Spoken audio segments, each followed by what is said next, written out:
So the official name for today's project is Tanks for the Fish. Now if you know, you know, and if you don't, no worries. Because knowing the source will not prepare you for what I've made. Because ladies and gentlemen, this is Dev Diary, a series where I try to make my own video games. So if game dev videos are your thing, consider subscribing to the channel and turn on notifications so you don't miss future videos. Now let's just get right into things. The player controls a sentient fish tank, fish included. Look at that. Now, our game uses GameMaker's built-in physics system, and as a result, allows the player to move this tank in the most realistic of ways, by spinning it like a Beyblade. Indeed, the tank can enter a spin state by holding left click, which will allow the player to build up speed and spin to win at the same time. Releasing left click will let it rip, unleashing the spinning tank of doom in the direction of the mouse cursor. This can be done as many times as desired and is the only means of transportation for our hero. Now, in this game, the point is to survive against other rival fish tanks. Yes, it is survival of the tankiest, in which all contestants must try to bump their opponents out of the play area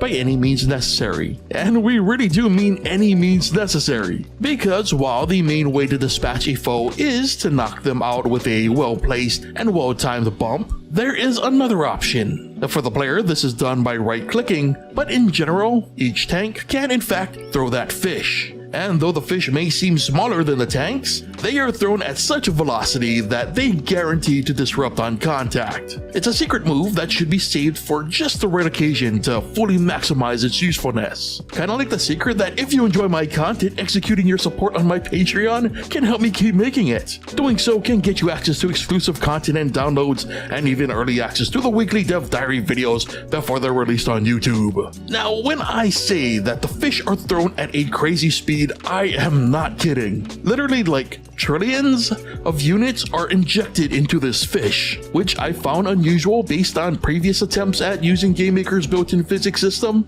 Not too sure if it was a user error, but another reason that the numbers may have been so high is because this is technically a 4K game. Now, it's hard to tell because this was recorded in 1080p because, I don't own a 4K monitor, but the graphics and display are set to 4K. But anyway, back to the fish. Let's say a tank decides to risk it and throw their fish. Regardless of success, the tank is now without a fish. Thankfully, any fish thrown can be picked up and used again. For the player, this means pressing E while near enough to any fishy friend hanging out on the playfield, but the enemies will randomly do the same under similar conditions. And as mentioned earlier, this is a survival battle royale, so the winner is the last tank spinning, which is, hopefully the player, but if the player gets knocked out early, it's an instant game over. And much like a lot of the projects on this channel, there was meant to be a lot more to this one. Like, the original plan was to use a Smash Brothers percentage system, meaning the more damage the fighter takes, that the easier they would be to knock out. Hence the Smash Bros HUD at the bottom of the screen. Unfortunately, it was kind of difficult to math out how the system would work, especially tying it into GameMaker's physics system, because like the fish, the speeds are incredibly high, to the point where there's almost no difference between 1% and 100%, which was important because once a tank has been created, its physical properties cannot be easily manipulated. So for example, the fish were also supposed to make tanks heavier. It was meant to be a trade-off where the fish could work both as offensive and defensive items. But weight cannot be dynamic, so between that and ineffective force manipulation, the project had to be simplified, and all this tweaking and testing really ate into my dev time for this week.